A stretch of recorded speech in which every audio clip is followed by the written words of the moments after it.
अस्सलाम वालेकुम, मैं हूं रेहान तारिक और आप देख रहे हैं दास्ताक। तहरीक-ए-इंसाफ हुकूमत के 3 साल मुकम्मल होने में अभी 2 माह बाकी हैं। गुज़श्ता 34 माह के दौरान की सियासी सूरत हाल का जायजा लिया जाए तो अपोजिशन की शोला बयानी, एहतजाज और धरनों के बावजूद हुकूमत हर रोज पहले से ज्यादा मजबूत दिखाई देती रही है। आज एक बार फिर पार्लियामान से तहरीक-ए-इंसाफ हुकूमत को एक बड़ी कामयाबी मिली है। आज कौमी असम्बली में फाइनेंस बिल कसरत राय से मंजूर कर लिया गया है। हालांकि ऑपोजिशन लीडर का दावा था कि वो बजट मंजूर नहीं होने देंगे बल्कि सीसा पिलाई दीवार बन जाएंगे। इससे मुताल्लिक ऑपोजिशन लीडर ने क्या दावा किया था, सबसे पहले उसकी एक हल्की सी झलक आपके सामने रखता है। ऑपोजिशन का ये बाकायदा फैसला है कि वाकई अगर यही सूरत हाल है, हम इस बजट के खिलाफ सीसा पिलाई हुई दीवार बन जाएंगे, इसको पास नहीं होने देंगे। जनाब स्पीकर, आज बजट मंजूरी के लिए कौमी असम्बली के इजलास में वजीर आजम पाकिस्तान इमरान खान मौजूद रहे, लेकिन सीसा पिलाई दीवार के नारे बुलंद करने वाले, घुटनों को हाथ लगाने का आज़म करने वाले ऑपोजिशन लीडर इजलास में मौजूद नहीं थे। इजलास में हुकूमत के 172 मेंबरान मौजूद रहे, जबकि 170 मेंबरान रखने वाली ऑपोजिशन जमातों की अक्सरियत इजलास से गैर हाजिर रही। ऑपोजिशन अगर चाहती तो ये 2 वोटों की अक्सरियत खत्म कर सकती थी, लेकिन मिसमैनेजमेंट और ज़ाती इख्तलाफात के बायस इजलास में ऑपोजिशन के 25 मेंबरान, रिपोर्टेडली तकरीबन 25 मेंबरान थे जो गैर हाजिर थे, जिनमें से 12 का ताल्लुक मुस्लिम लीग नून से बताया जा रहा है, जबकि 13 का दीगर सियासी जमातों से था। ऑपोजिशन मेंबरान इजलास से गैर हाजिर क्यों थे? बजट मंजूरी हुकूमत को रिलीफ क्यों फराम किया गया? ये ब्रीदिंग स्पेस ऑपोजिशन हुकूमत को क्यों फराम कर रही थी? हालांकि ऑपोजिशन जमातें बजट मंजूरी की राह में रुकावट बनने की दावेदार थी, जबकि चेयरमैन पी बिलावल भुट्टो जरदारी ने ऑपोजिशन लीडर के लिए अपनी अनप्रेसिडेंटेड सपोर्ट भी फराम करने का दावा किया था। बिलावल साहब ने ऑपोजिशन लीडर को कैसे सपोर्ट दी थी बजट से पहले, क्या कह रहे थे, वो आपके सामने रखा है। इस बजट की हद तक मैं खुल्लम दावा दे रहा हूँ मीडिया के सामने, शहबाज शरीफ साहब को अनकंडीशनली कह रहा हूँ कि पाकिस्तान पीपल्स पार्टी के सारे मेंबर्स आपके बजट के दिन वो आके वोट तो दें। अब आप कायदे हिज़्ब इख्तिलाफ हो, आप अपना काम करें। जैसे मैंने आप सबके सामने वादा किया था कि पाकिस्तान पीपल्स पार्टी के सारे मेंबर्स नेशनल असेंबली के जो वोट है, इस बजट के खिलाफ जो वोट है, हम leader of the opposition Shahbaz Sharif साहब को अनकंडीशनली दे रही हैं कि इस्तेमाल करें और इस हुकूमत के खिलाफ। आज चेयरमैन पीपल्स पार्टी ने अपना वादा पूरा किया। बजट मंजूरी के मौके पर पीपल्स पार्टी के 56 में से 54 अरकान मौजूद थे, जबकि सिर्फ दो मेंबरान कोरोना वायरस के बायस इजलास में नहीं आ सके। ऑपोजिशन की जानिब से वादा खिलाफी पर बिलावल भुट्टो जरदारी आज काफ़ी नाला दिखाई दिए और उन्होंने इसका इजहार भी प्रेसर के अंदर, वो क्या कह रहे थे और किस तरह कायदे हिज़्ब इख्तिलाफ और पाकिस्तान मुस्लिम लीग नून से नाराज़गी का इजहार कर रहे थे, वो भी आपको दिखाते हैं। शरीफ साहब को कह दिया था कि हमारा सारे मेंबर्स जो मौजूद हैं वो बजट में होंगे। मैंने अपना वादा पे पूरा उतरा। आज मैं ना सिर्फ खुद मौजूद था, मैं अपना पूरा स्ट्रेंथ में मौजूद था। मैं अपना कट मोशंस में जो मेरे मेंबर्स ने ले आए थे उस वक्त भी मैं मौजूद था। मेरे मेंबरान के स्पीचेस के लिए मैं अवान में बैठा रहा। यही तरीका है कि आप हाउस को अहमियत देते हैं, पार्लियामान को अहमियत देते हैं, और अपोजिशन, इफेक्टिव अपोजिशन तब कर सकती है जब कायदे हिज़्ब इख्तिलाफ साहब इस्लामाबाद में और पार्लियामान में मौजूद हो। अब सवाल यह है कि मुस्लिम लीग नून के अहम रहनुमा इजलास से गायब क्यों हुए? क्या नून लीग और हुकूमत ने कोई मुकमका कर लिया है? क्या ऑपोजिशन लीडर ने हुकूमत को टफ टाइम देने की बजाय ग्रीन सिग्नल दिया है? क्या सदर नून लीग शहबाज शरीफ की पार्टी पर गिरफ्त कमजोर हो रही है? शहबाज शरीफ अपने पार्टी मेंबरान को बजट इजलास में शरीक क्यों नहीं करा सके? इस हवाले से आज वजीर इत्तलात फवाद चौधरी ने दावा किया कि क़यादत शहबाज शरीफ से ज्यादा मरियम नवाज को अहमियत देती है। फवाद चौधरी इससे मुताल्लिक क्या कह रहे थे, वो भी आपको दिखाते हैं। आप देखें कि शहबाज शरीफ भी नहीं आए और 30 के करीब उनके एमएनएस भी नहीं आए, तो यूँ लग रहा है कि मरियम नवाज़ और शहबाज शरीफ के झगड़े में थोड़ा जो PMLN की लीडरशिप की ग्रिप है पार्टी पे वो कमज़ोर हो रही है। अब ऑपोजिशन के इख्तलाफात से हुकूमत फ़ायदा उठाती दिखाई दे रही है। आज वज़ीर आज़म बजट मंजूर होने के फौरी बाद रवाना हो गए, जबकि ऑपोजिशन जमातें कुर्सियां गिनती रह गईं। बजट सेशन के दौरान भी ऑपोजिशन जमातों की जानिब से गैर संजीदगी का मुजाहरा किया गया। पूरी दुनिया की पार्लियामानी जमहूरियत में ग्रांट और कट मोशंस के मुतालबात पर वोट डालना बजट इजलास का एक अहम मरहला समझा जाता है। यकीनन वो तहरीक जो पेश की जाती हैं उनकी मंजूरी ऑपोजिशन के लिए एक बहुत बड़ा टास्क होता है, बहुत बड़ा चैलेंज होता है, लेकिन वो तमाम तर तहरीक मुस्तरद हुई हैं।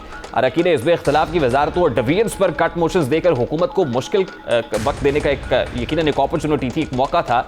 ये वो मरहला था जहाँ हिज़्ब इख्तिलाफ को हुकूमत की कारकर्दगी पर तनकीद करने का मौका मिलता है, लेकिन उसको भी ठीक तरीके से कैपिटलाइज नहीं कर सकी ऑपोजिशन। और सारे मामले का किस तरह हुकूमत फ़ायदा उठाती हुई दिखाई दे रही है, उसका इजहार गुज़श्ता रोज़ इशाइये में वज़ीर आज़म इमरान खान साहब ने किया था। वो क्या कह रहे थे, ज़रा उसकी एक भी आपके सामने रखते हैं।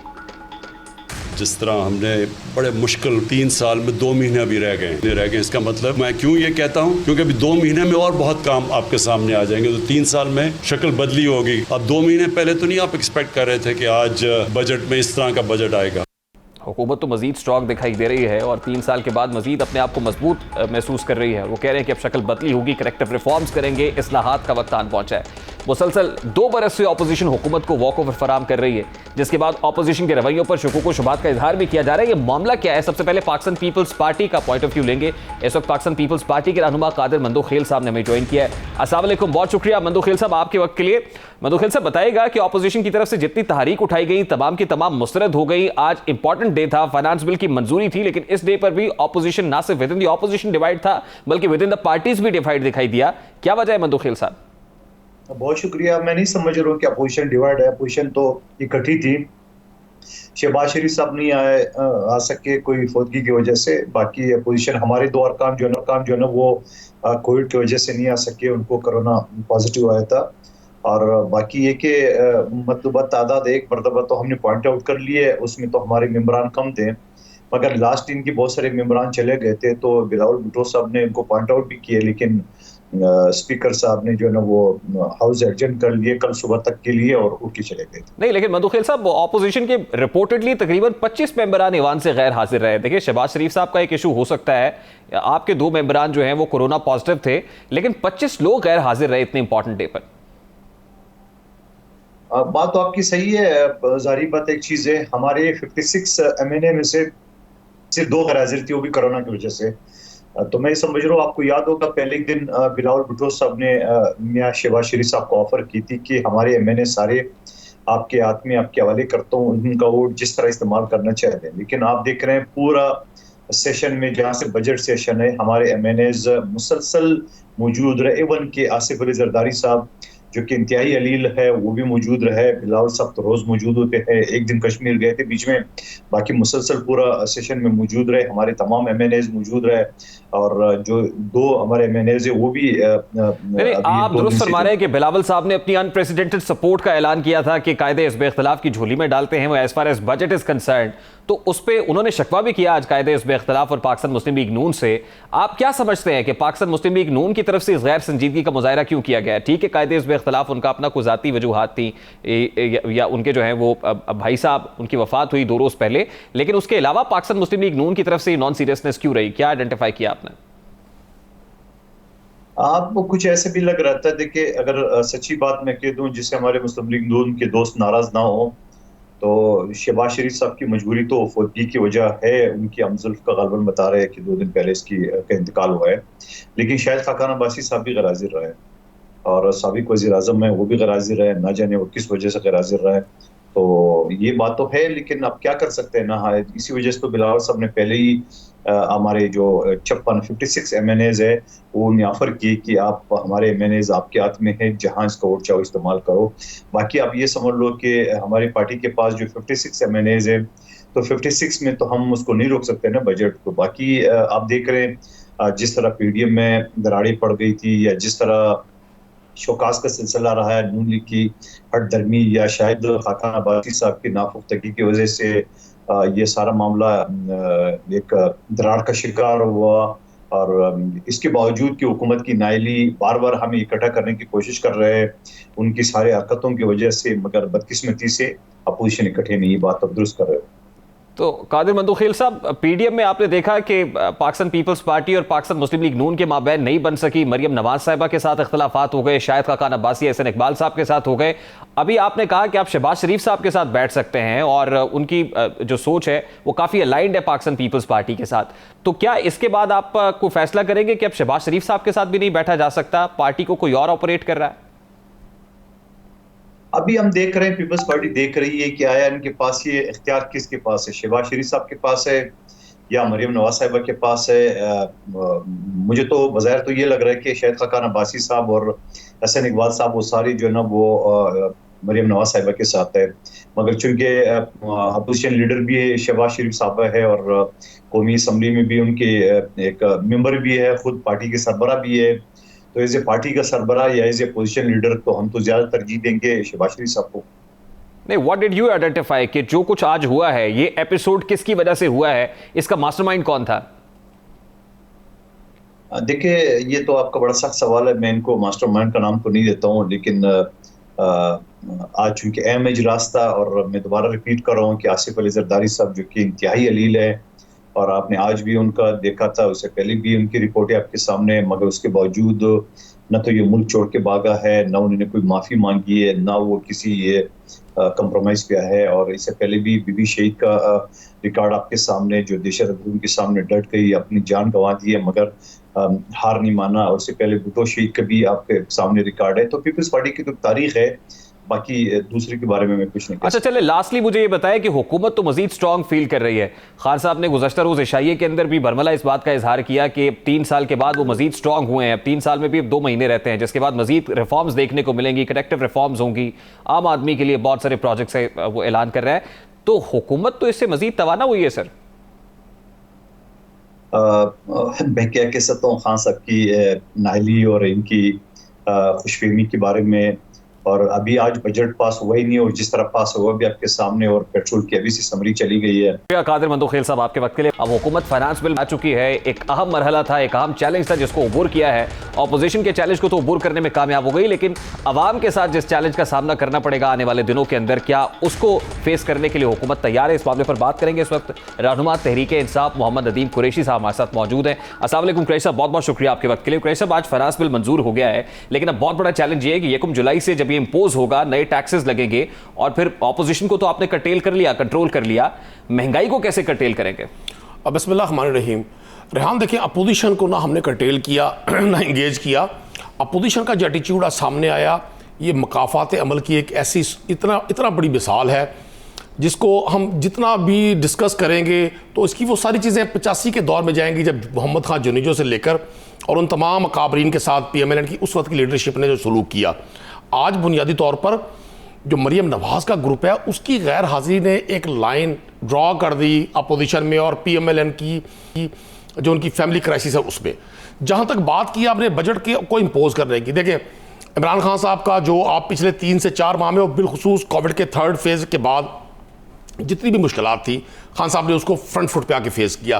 किसी भी जगह ना उन्होंने झूठ का सहारा लिया। नहीं, मेरा सवाल तो बड़ा सादा सा है कि महंगाई को कैसे कंट्रोल करेंगे? जो शेख और नोश की कीमतें आम आदमी की दस्तरस से बाहर हैं, पेरिशेबल आइटम्स बहुत आसमान को छूती हुई दिखाई दे रही हैं, इसको कैसे कंट्रोल करेंगे? इसका हवाला उन्होंने गुज़श्ता रोज़ इशाइये के अंदर भी दिया था। देखिए, मैं समझता हूँ गवर्नमेंट ऑफ पाकिस्तान का, प्राइम मिनिस्टर इमरान खान का इस पर बिल्कुल क्लियर स्टांस है कि हमने हर सूरत आम आदमी की जिंदगी में पैदा होने वाली महंगाई की वाली मुश्किलात को हर सूरत कंट्रोल करना है। द फैक्ट कि आप गंदम इंपोर्ट कर रहे हैं, चीनी इंपोर्ट कर रहे हैं, बहुत सारी एडिबल ऑयल आप इंपोर्ट कर रहे हैं, ये सब चीजें इंपोर्ट होती रहेंगी तो रेगुलेट इंटरनेशनल मार्केट करेंगी, आपके हाथ में तो कुछ भी नहीं होगा। अब आप सुनिएगा, देखिए एडिबल ऑयल पाकिस्तान में बिलियंस में इंपोर्ट होता रहा है, हमेशा होता रहा है।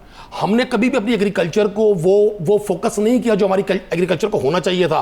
हम पल्सेस एक्सपोर्ट करने वाला मुल्क था, हमें पल्सेस इंपोर्ट करने वाला मुल्क बना दिया गया। 70% पल्सेस को इंपोर्ट कर रहे हैं। देखिए, मैं मेरे पास फिगर 70% से भी ज्यादा है, 80% के करीब पल्सेस हमारी यहाँ इंपोर्ट हो रही है पाकिस्तान में। लेकिन आप प्राइम मिनिस्टर इमरान खान की जो एग्रीकल्चर में फोकस है, जहां पंजाब में आज हम बैठ के प्रोग्राम कर रहे हैं, 300% बजट इंक्रीज किया एग्रीकल्चर का। कभी ऐसा नहीं हुआ, एग्रीकल्चर कभी हमारी प्रायोरिटी नहीं। एक तरफ आप एग्रीकल्चर का बजट जो है इंक्रीज कर रहे हैं, दूसरी तरफ आप इंपोर्ट इंक्रीज कर रहे हैं। आपको पता है कि आपने कितने मिलियन टन गंदम इंपोर्ट करने का ऑर्डर किया है सर? देखिए, इंपोर्ट बिल के आपको अंदाजा है? रेहान, स्टेट की रिस्पॉन्सिबिलिटी होती है कि उसने फूड सिक्योरिटी को हर सूरत मेंटेन करना है।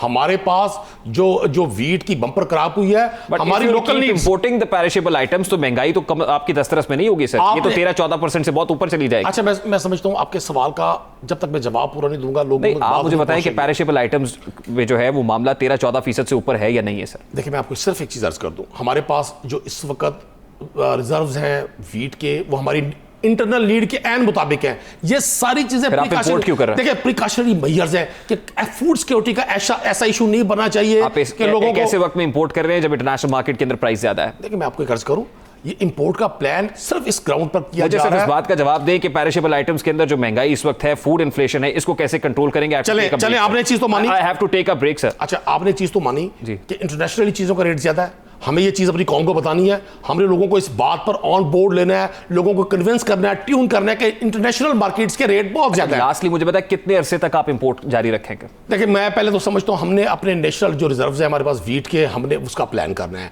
ये सेकंड मरहले की बात है। हम ये सब कुछ इसलिए कर रहे हैं कि किसी भी सूरत पिछले 3 साल में महंगाई सिंगल डिजिट पे कब तक आ जाएगी? पिछले 3 साल में, सादा सा सवाल है, महंगाई सिंगल डिजिट पे कब तक आ जाएगी? पहले मैं वीट का जवाब दूंगा। पिछले 3 साल में 6 से 7 बार प्लान्ड हमले किए गए बाकायदा के जी, यहाँ वीट का बहरान पैदा हो, आटे का बहरान पैदा हो। गवर्नमेंट ने स्ट्रेटेजिकली अल्हम्दुलिल्लाह हर जगह I have to take a break. Single digit में बताएं महंगाई कब तक आ जाएगी? देखिए, मैं जाती तौर पे समझता हूँ इस साल के एंड तक इंशाल्लाह हम अपने टारगेट को अचीव करने में कामयाब। बहुत शुक्रिया नदीम कुरैशी साहब आपके वक्त के लिए। पाक साहब के रहनुमा नदीम कुरैशी साहब हमारे साथ मौजूद थे। भी एक ब्रेक लेंगे, जिसके बाद बात करेंगे कि ढोल, शहनाई और बाजे खिलाड़ियों के क्यों हैं अंदाज निराले। इस मामले को बात करेंगे और सिंध असेंबली का रुख करेंगे कि वहां पर ढोल, शहनाइयां और बाजे क्यों बज रहे हैं। इस ब्रेक के बाद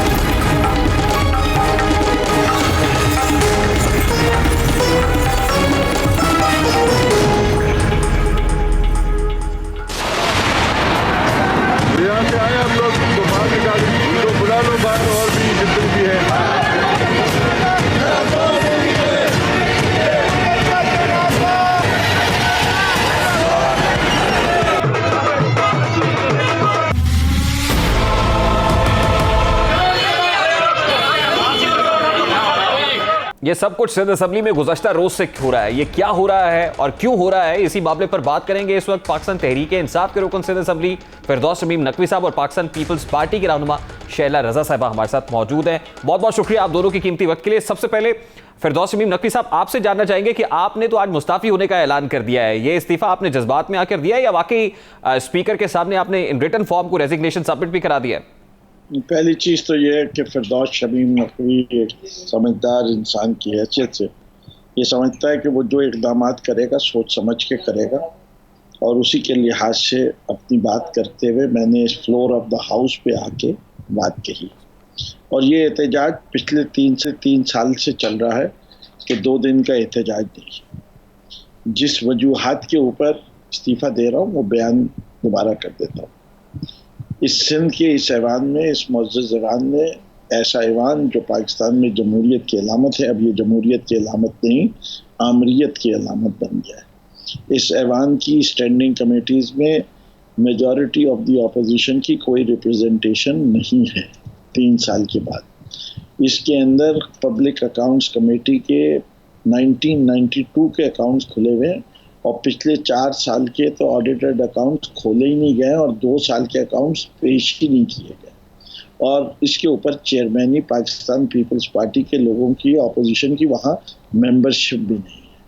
यहाँ इस सूबे के अंदर लोकल बॉडीज़ के कानून ही पास किया, इससे कि 2013 का कानून ये लोग खुद भी रिजेक्ट कर चुके हैं।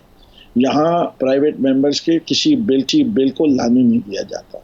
यहाँ हद ये हो गई कि कायदे हिज़्ब इख्तिलाफ और पार्लिमानी लीडरान की को तकरीर करने बजट पे भी नहीं दी गई। यहाँ भी ये भी एक अजीब रिवायत है इस सिंध असेंबली के कि लीडर ऑफ द अपोजिशन का माइक नहीं खोला जाता। शैला रजा साहिबा, जिन रिजर्वेशंस का इजहार फिरदौस शमीम नकवी साहब ने किया है, बैन ही यही रिजर्वेशंस पीपल्स पार्टी को नेशनल असेंबली के अंदर है कि माइक बंद कर दिया जाता है, बिलावल साहब को बोलने नहीं दिया जाता। वो कहते हैं कि यहाँ पर हमारे साथ भी वही कुछ हो रहा है। तो कितनी हक बजाने पे फिरदौस शमीम नकवी साहब और पाकिस्तान तहरीक इंसाफ इन रिजर्वेशंस को रखने में? एक तो मैं ऐसा नहीं समझती, अगर स्पीकर साहब किसी को उस वक्त मना करें जब अकाउंटेबिलिटी आर है या कोई बिल जो है वो अपने उस मनाजिल में है कि उसमें डिस्कशन का टाइम नहीं रहा, तो वो स्पीकर साहब को इख्तियार हमने रूल्स ऑफ प्रोसीजर में खुद दिया है कि जो भी मेंबर बात करेगा with the permission of chair बात करेगा। और हद तो यह है कि मिनिस्टर भी अगर पब्लिक इम्पोर्टेंस पे बात करेगा तो 261 और 262 ये सारे हैं, इनके तहत बात करेगा। अगर मैं देखती हूँ इस वक्त इस बजट में पंजाब असेंबली से हमारी असेंबली काफ़ी छोटी है, उनका बजट हमसे बाद पेश हुआ आइन ये कहता है कि कम से कम 5 दिन जर्नल डिस्कशन होनी चाहिए। 5 दिन से ज़्यादा हमारे यहाँ हुई। हमारे यहाँ बहुत बड़ी तादाद में मेंबर्स ने बात की और ख़ुद जो है नकवी साहब ने बात की बहुत देर। और जब ये last year leader of the opposition थे, ये बहुत देर तक बात किया करते थे कि देखिए एहतजाज सारी असेंबलीज़ में होता है, लेकिन वही रूल्स ऑफ प्रोसीजर जो कि मेंबर्स ने बनाया है और जो पूरे पाकिस्तान में उसको किया जा रहा है कि सिंध का सबसे बेहतरीन है, उसमें ये है कि किसी जो मेंबर बात कर रहा हो उसके और स्पीकर के दरमियान नहीं आया जाएगा।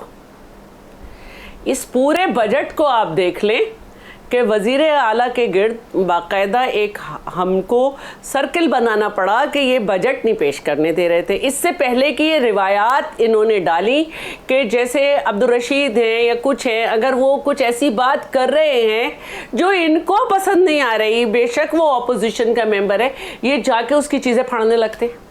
ये पहली दफ़ा हुआ कि बजट की स्पीच में बाकायदा बाजे बजाए गए और इन रूल्स में ये लिखा है कि मोबाइल इस्तेमाल नहीं होगा। मुस्तकिल इनके मेंबर्स मोबाइल इस्तेमाल करते हैं।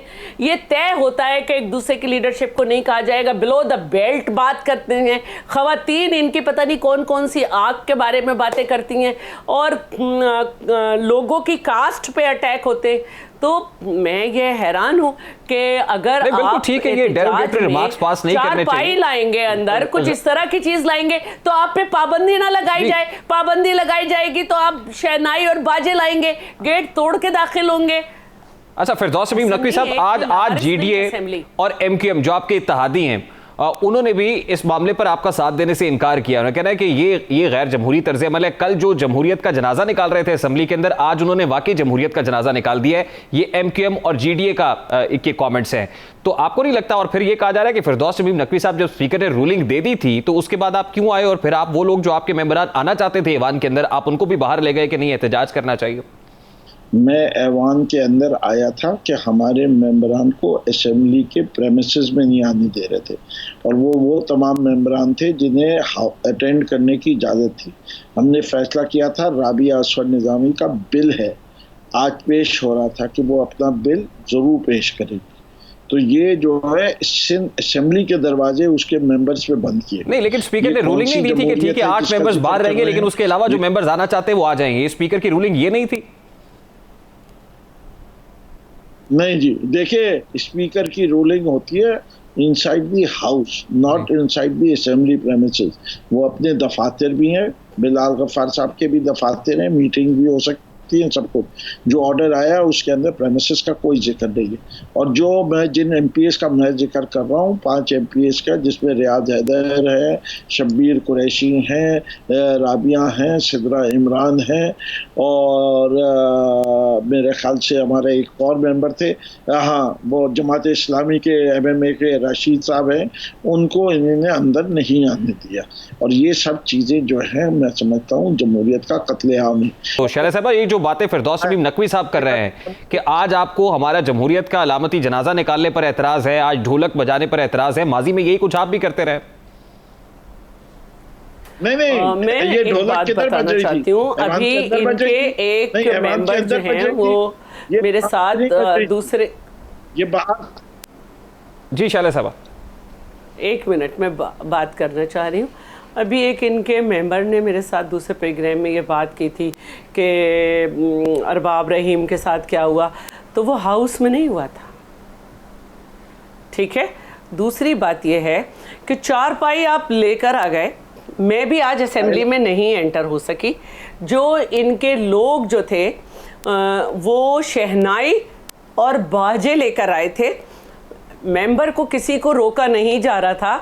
तो कल जब 4 पाई वाला वाक़या हो गया था तो नेग्लिजेंस पे बात की गई कि 4 पाई अगर प्रेमिसेस में आ गई थी गाड़ी के अंदर तो हाउस के अंदर तक कैसे पहुंची।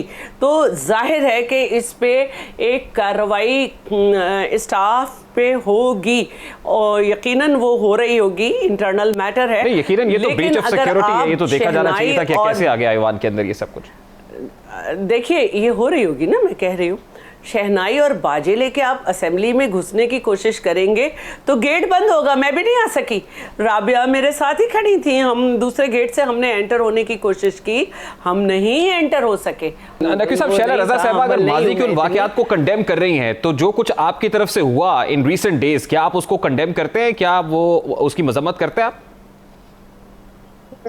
मैं बिल्कुल कंडेम करता हूं कि पार्लिमानी लीडर को ना बोलने दिया जाए, मैं उसको कंडेम करता हूं। नहीं, असेंबली के अंदर जो चारपाई आ गई, अलामती जनाजा निकाला गया और फिर शहनाइयों और बाजों की बात हो रही है, ढोलक की बात हो रही है, आपको नहीं लगता ईवान का माहौल खराब होता है? रूल्स ऑफ प्रोसीजर के टोटली अगेंस्ट जाया जाता है। जी नकवी साहब। जी मैं एक चीज समझता हूं कि सिंबॉलिकली एक चीज को जो जाहिर किया गया है वो आप पहले उसके हालात देख लीजिए। 3 साल के अंदर स्टैंडिंग कमेटी में ऑपोजिशन के मेंबर्स हैं क्या? 3 साल में पब्लिक अकाउंट्स कमेटी की, पिछले 4 साल की public accounts committee under discussion, audit report discussion I है? कहते शैला रजा हाँ, नहीं आई। जो कुछ जमहूरियत की अलामत है और जो असेंबली चेक एंड बैलेंस होती है, जो पार्लियामेंट्री ओवरसाइट होती है, वो नहीं हुई। ये जो असेंबली के अंदर तकारीर हैं, मैं समझता हूं कि वो पूरी असेंबली के काम के अंदर 30% से ज्यादा का हिस्सा नहीं है। लास्टली आप कैसे रिस्पॉन्ड करना चाहेंगे उन तमाम तरह रिजर्वेशंस को जो रेज किए हैं फिरदौस शमीम नकवी साहब ने? मैं इस तरह रिस्पॉन्ड करना चाहूँगी कि हमारा सूबा वाहिद सूबा है जिसके बल्दियाती निज़ाम को कोर्ट में चैलेंज भी किया गया लेकिन वो बरकरार रहा, और ये वाहिद सूबा है जिसमें बल्दियाती निज़ाम ने अपनी मुद्दत पूरी की, वरना आपने पंजाब में और केपी में सब जगह हशर देख लिया।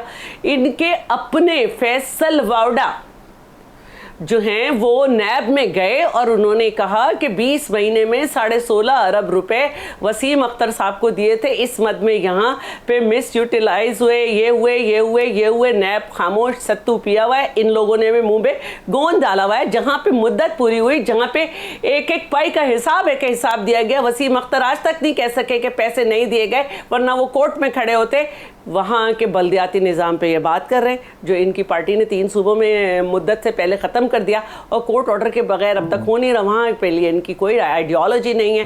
अब ये बात करते हैं। बहुत शुक्रिया शैला रजा साहिबा, फिरदौस शमीम नकवी साहब, आपके कीमती वक्त के लिए। पाकिस्तान पीपल्स पार्टी और पाकिस्तान तहरीक-ए-इंसाफ का वर्जन आपने जाना है, जो कुछ असेंबली में हो रहा है। अभी एक ब्रेक लेंगे और ब्रेक के बाद जब वापस आएंगे तो फिर बात करेंगे कि बिजली और गैस बहरान के मुल्की मईशत पर क्या असरात होंगे। सदर FPCCI हमारे साथ मौजूद होंगे, जो बिजनेस कम्युनिटी की रिजर्वेशन है उनको उजागर करने की कोशिश करेंगे इस ब्रेक के बाद।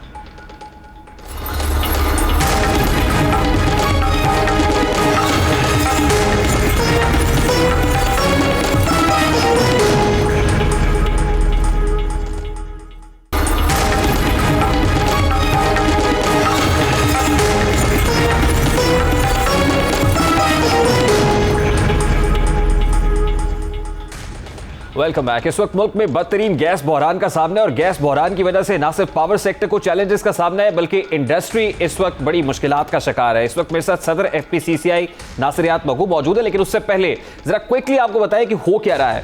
असल में ड्राई डॉकिंग वजह बताई जा रही है और उस वक्त में ड्राई डॉकिंग हो रही है टर्मिनल्स के ऊपर, खासतौर पे एंग्रो टर्मिनल है कि कोविड क्राइसिस के अंदर हमारा इंटरनेशनली कॉन्ट्रैक्ट था कि उन्होंने आके मेंटेनेंस, ड्राई डॉकिंग का मतलब बेसिकली रिपेयर और मेंटेनेंस है उस टर्मिनल की कि जहां पर LNG मौजूद है, और ये इंटरनेशनल फर्म की रिस्पॉन्सिबिलिटी होती है कि वो बाय एवरी ईयर उसको आके मेंटेन करे, लेकिन कोविड क्राइसिस की वजह से वो नहीं पहुंच सके, इसलिए वो अब किया जा रहा है। ये तौजी है जो हुकूमत की जानिब से पेश की जा रही है। दूसरी तरफ कुमन पशाकी जो गैस फील्ड है वो बंद थी, वो भी अब ओपन हो गई है, लेकिन अभी भी जो बहरान है वो अपनी जगह पर मौजूद है। एक्सपोर्ट सेक्टर के लिए गैस मौजूद है लेकिन के मसाइल हैं। नॉन एक्सपोर्ट सेक्टर बिल्कुल ही बंद कर दिया गया है, CNG सेक्टर बिल्कुल बंद है। इंडस्ट्री को किन मुश्किलात का शिकार है, क्विकली बढ़ेंगे नासिर मगू साहब की जानिब। बहुत बहुत शुक्रिया मगू साहब आपके वक्त के लिए। मगू साहब, सबसे पहले तो ये फरमाइएगा कि गुज़श्ता कई रोज से जो कुछ हो रहा है वो सबके सामने ड्राई डॉकिंग एक वजह बताई जाती है, लेकिन अब जो कुमन पशाकी फील्ड है उसके ओपन होने के बाद क्या कुछ हालात बदले हैं या वैसे के वैसे ही हैं? शुक्रिया जनाब। बात यह है कि ये कराची में तो एक्सपोर्ट सेक्टर को भी नहीं मिल रही, इसी पेपर पर है कराची में एक्सपोर्ट सेक्टर को बिल्कुल भी गैस नहीं मिल रही, और जहाँ गैस है उसका प्रेशर बहुत लो है।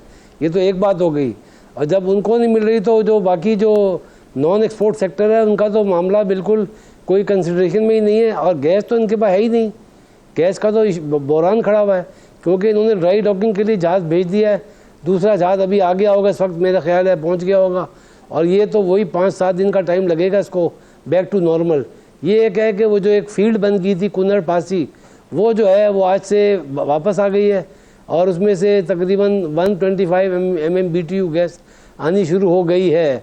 लेकिन बाकी एक्सपोर्ट सेक्टर भी बंद है, और नॉन एक्सपोर्ट सेक्टर तो वाकई पूरा बंद है। हमाद अजहर साहब ने जो बताया उसके मुताबिक 5 जुलाई तक सूरत हाल काफी बेहतर हो जाएगी, लेकिन उन्होंने कहा कि 2 रोज के अंदर जो है वो मामला कम से कम इतने हो जाएंगे कि जो गैस सप्लाईज बिल्कुल डिसरप्टेड है, कम से कम वो गैस आना शुरू हो जाएगी। तो जैसे उन्होंने कहा था 2 रोज बाद आपको सूरत हाल कुछ मुख्तलिफ दिखाई दे रही है। देखिए, एक तो एंग्रो टर्मिनल जो है जिसकी ड्राई डॉकिंग जारी है, दूसरी तरफ जो कुन्नड़ प्रशाकी वाला मामला है वो जैसे आपने बताया कि वहां से अब गैस आना शुरू हो गई है, तो कुछ मामला बेहतर हुआ है या आपको लगता है कि आने वाले दिनों में मजीद खराब होगा?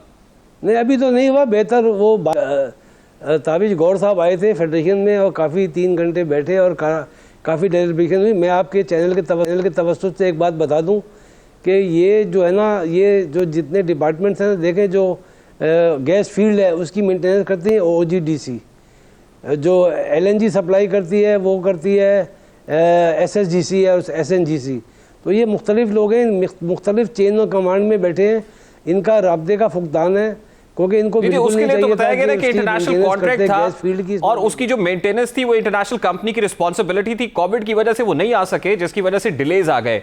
और अगर एंग्रो टर्मिनल की ड्राई डॉकिंग जारी है तो ये बहुत पेंडिंग थी और कोविड से पहले हो जानी चाहिए थी। बताया जा रहा है कि कोविड क्राइसिस की वजह से ये पेंडिंग हुई है। तो हुकूमत तो ये एक्नॉलेज करने में इस वक्त दिखाई नहीं दे रही सीरियस कि ये उनकी रिस्पॉन्सिबिलिटी और उनकी तरफ से मिसमैनेज हुआ है।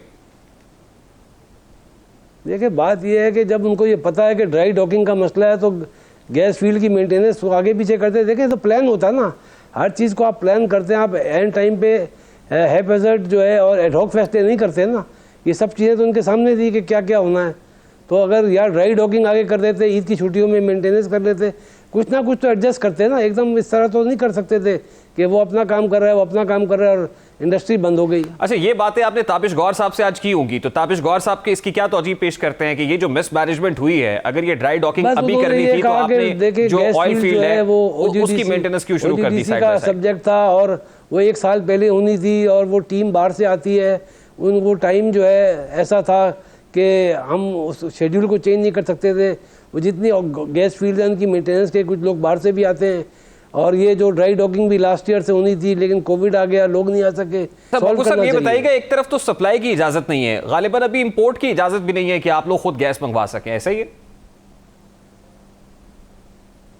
देखिए, इंपोर्ट मंगवा सकते हैं, 4 कंपनियों को लाइसेंस मिले हुए, लेकिन SNGC ने एग्रीमेंट साइन नहीं किए ना प्राइवेट लोगों के साथ, जिनके थ्रू ये प्राइवेट गैस की सप्लाई होनी है।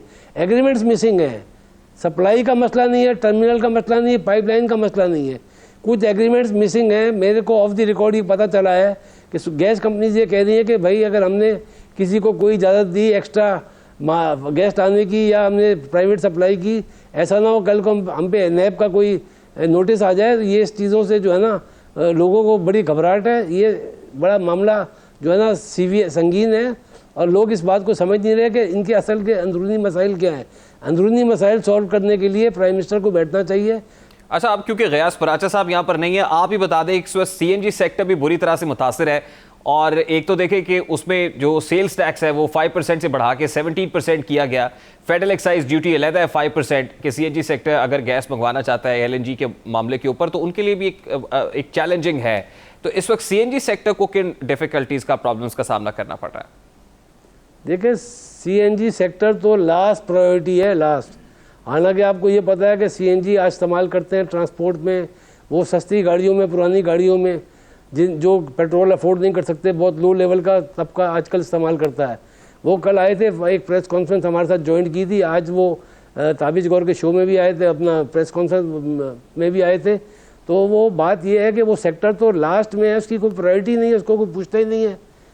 वो तो पूरा आपको पता है अक्रॉस दी कंट्री बंद कर दिया उन्होंने। बहुत बहुत शुक्रिया मगू साहब आपके वक्त के लिए। सदर FPCCI नासिर हयात मगू हमारे साथ मौजूद थे। अभी एक क्विक शॉर्ट ब्रेक लेंगे, ब्रेक के बाद जब वापस आएंगे तो फिर बात करेंगे कि शोबा तिब से ताल्लुक रखने वाले हुकूमत से शकवा कुना क्यों है। इस मामले को उठाएंगे इस ब्रेक के बाद।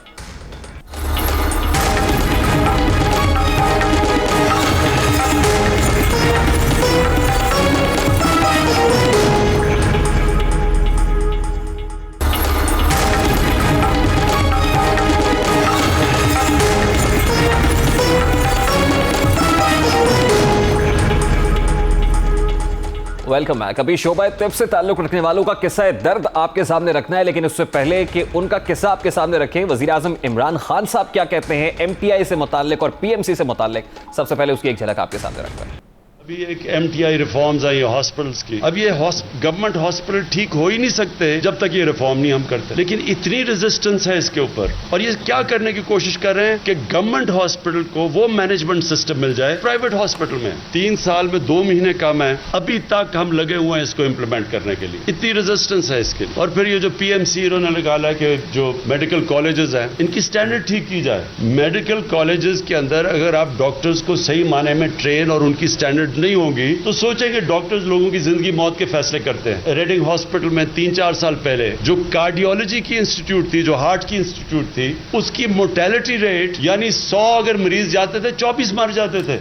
अब हुकूमत MTI बिल के हक में दलाइल देती है कि ब्यूरोक्रेसी सिस्टम से अस्पताल नहीं चलाए जा सकते, इसी वजह से प्राइवेट सेक्टर के लोग अस्पतालों को चलाएंगे, यानी कोई भी फर्द बड़े ओहदे पर बैठा दिया जाएगा, ख्वाह उसके पास मेडिकल का कोई तजर्बा है या नहीं है। जबकि उसके हक में हुकूमत दलील देती है कि मेडिकल कॉलेज के डीन, फैकल्टी, इसी तरह से डीन कॉलेजेस जो है, मेडिकल डायरेक्टर्स हैं, उनके लिए मेडिकल की डिग्री लाजमी है। अस्पताल डायरेक्टर और मेडिकल डायरेक्टर दोनों मुख्तलिफ है, लेकिन हकीकत यह है कि इस बिल के बाद मरीजों को टेस्ट, तिब्बी आलात और अद्वियात बाहर से खरीदना पड़ेंगी। अगर MTI बिल मंजूर हो गया तो ये गरीबों के लिए तिब्बी मुआवजों में इजाफे और अस्पतालों में मतवाज़न निज़ाम यानी पैरेलल सिस्टम का बाइस बन सकता है।